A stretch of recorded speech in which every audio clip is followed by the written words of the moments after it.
Mitrice Richardson was arrested in September of 2009 in a restaurant in Malibu. She had gone in her vehicle to this restaurant with the intent of having a dinner.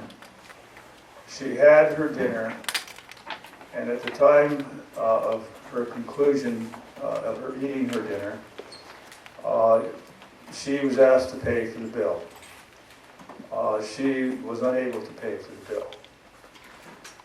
As a result, the manager of the restaurant became irate, called the sheriff's department, indicated that a patron, Mitrice Richardson, had not paid her bill and that he wanted her arrested.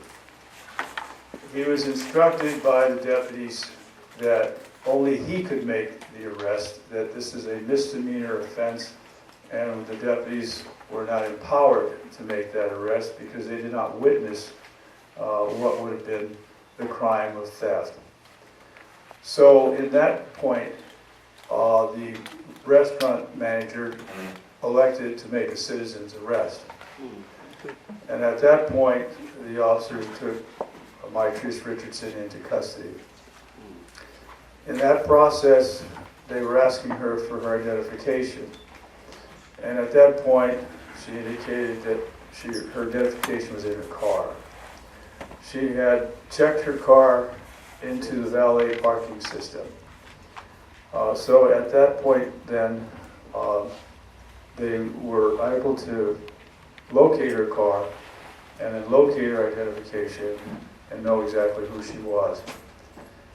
And once the manager of the restaurant signed the arrest complaint, they arrested her. They then transported her to the Lost Hills Sheriff's Station, which is about 8 or 9 miles from where she was arrested, and booked her for the theft. There's a process that takes a period of time to do that, and that process was several hours. Her car was also stored, and because of it being there at the restaurant, the restaurant owner did not want the car to remain in his premises. Those are the simple points of what got her into the sheriff's custody.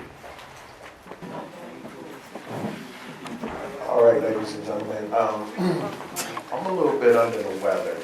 But for those of you who do not know me, I'm Michael Richardson. I'm Mitrice's father. And the way the sheriff has put it and the way Michael Janako has put it, I see why the FBI hasn't gotten involved. It's very eloquently put. It's nice and it's laid out. But it's one of those things where you're hitting and missing. You got the points there. So what I want to do is, we have a little bit of time, and I want to go back from top to bottom and capture everything that the sheriff has put. So let's take it from beginning to end. Number one, Mitrice was arrested for not paying a bill. There were 9 witnesses in the office, in the restaurant, that says Mitrice is acting weird and crazy. We don't think she's high or drunk, but we're just thinking she's kind of weird. That was the 911 call. When the officers was dispatched there, this is a citable offense. Mitrice were never supposed to get arrested. Once she passed the sobriety test, she was not on parole or probation. She was supposed to be let go. For you guys don't know, a citable offense is if I get caught speeding, you write me a ticket, you let me go.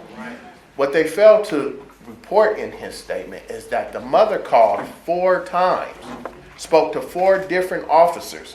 Each officer had no clue who Mitrice Richardson was.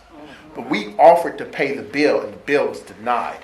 Her grandmother offered to pay the bill, and we heard some things that we've never heard before when you make a purchase. You have to send me a fax over for us to take your payment. Now, all of us deal with Domino's, all of us deal with Pizza Hut. We have never had to send a facsimile fax over to take a credit card.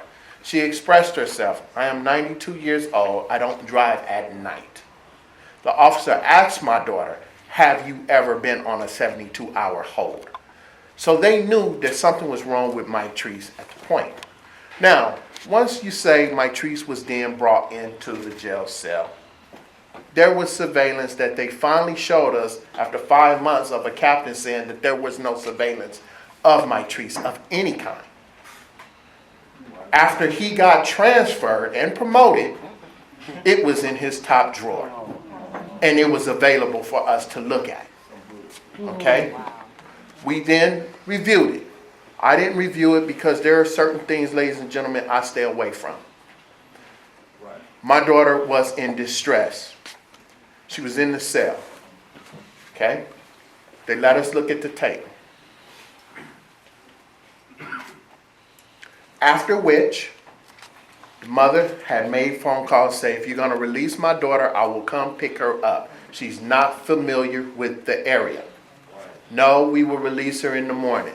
If you guys visit my website, it's on there. I don't hide anything from this. It's on there. 4 people said she was going to be released in the morning. Don't worry about anything. Mitrice was then later let out at 12:38. We never received a phone call. They stated to me that Mitrice used a phone call. I spoke to their information technology sergeant at that Lost Hill station and said, well, you know what? She made phone calls. Let's see what we can do. He never pulled the report for me. The next day I came to get there. If you look on the website, there was a phone technician switching out the phones. Okay? They said they had phone problems. When I called to ask about my daughter, why did you let my daughter out at 12:38 when we say we will come pick her up? Sergeant Cummings, this is how I know they did not offer my daughter a place to stay. Because the hospitality that I received over the phone as a concerned father showed me. My response was, when I called, was, we released your daughter because we're not no goddamn babysitting organization. Okay? That's what I was told. Then I was told we had to release Mitrice because we were overcrowded. If you look into that tape and you look into the jail cell and you speak to the one patron that was in the jail cell with my daughter, there was one person. There was not overcrowding. Okay? So let's move on down a little bit further. Mitrice was released. Her mother called. They received a 911 call saying there was a prowler. If any one of you guys seen someone that was in your backyard and they look suspicious, do you use the word prowler? No. Okay. You don't give sergeant or police jargon when you talk. You don't like, man, somebody in my backyard, I need you to come out and send someone.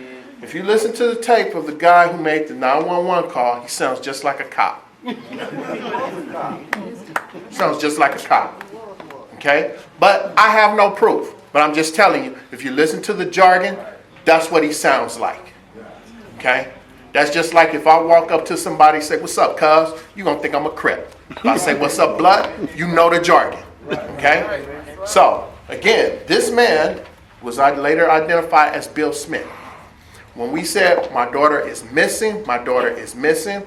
If you look at history in Malibu, when someone goes missing, they dispatch a search team immediately. It took 4 days for Mitrice to start the first search. Now, this gentleman right here in the brown seat, his name is Stephen Whitmore. You see him on TV a lot. Whenever the police do something or allege something or with the sheriffs, he's the person that puts the spin on it. He makes it look everything good and say it's not our fault, we this, we that. Okay? He gets paid a lot of money to do that. That's why he still got a job, because he's good at it. So, the first press release, Mr. Whitmore there said my daughter walked out the front door, made a right, and started walking up the hill. Okay? That's true. But the first search that they did went out the front door to the left. And all the terrain over to the left. You would think the back porch that she was last seen would be the first place that we would start going looking.